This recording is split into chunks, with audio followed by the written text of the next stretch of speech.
Welcome to Creamer Media's Resources Watch, a weekly video roundup of the events and people making and shaping the news in the mining industry.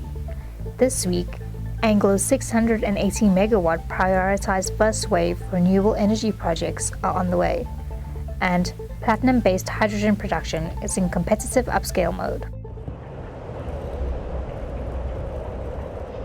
Listed as a 2023 priority by Anglo American is getting the first wave of the renewable energy ecosystem projects underway in South Africa.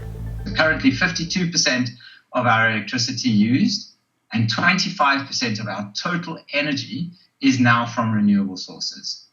Quellaveco's renewable energy contracts kick in during this year, 2023, and that will take us all the way up to 100% renewables in South America. And from our Australian steelmaking coal operations, we will transition there to renewable energy contracts from 2025. So, playing our part in helping to address climate change is clearly a central part of our strategy and our sustainability objectives. This is not going to be a straight line in terms of progression, but we're going to continue updating you in terms of our progress and our pathway to meet our objectives. Our progress in the past year or so was centered on three core categories. Firstly, our renewable energy work principally addresses our Scope 2 emissions, which largely arise from our Southern African electrical supply, as well as globally our reliance on diesel in the haulage of our product in and around the mines. So as planned, we entered into the Envusa Energy Partnership with EDF Renewables and announced the first 600 megawatts of wind and solar projects as part of a larger 3 to 5 gigawatt program over the next decade.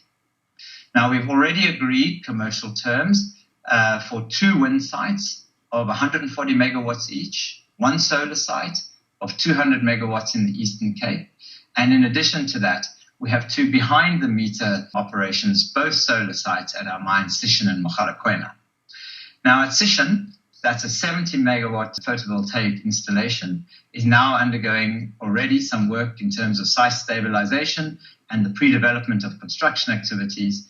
The plan is to close financially on this project in the next quarter or so, and then launch full construction by quarter 4 of this year. Similarly to Mogalakwena, where we have 130 megawatts behind the meter, is on the way to financial close, and we expect to start construction on that project in the 4th quarter of this year too.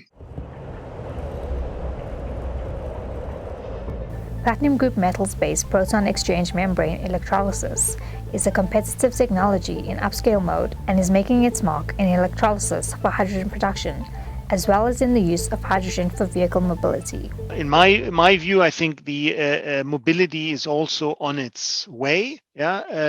Targeting first of all heavy-duty applications where battery electric vehicles are less of an option, and when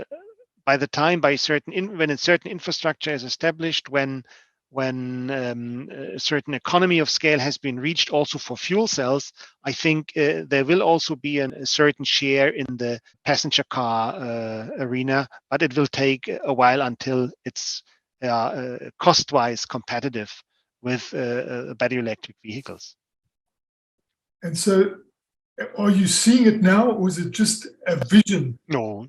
Yeah, of course, we see it already now in the heavy-duty arena in China as well as other parts of the world.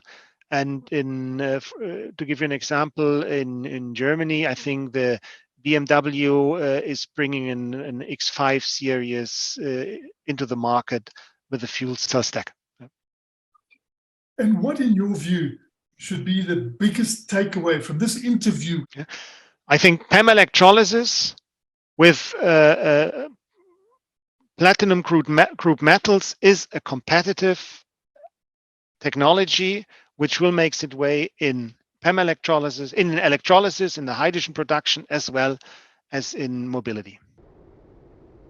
For mining news as it breaks, stay logged on to miningweekly.com and register for our free daily newsletter.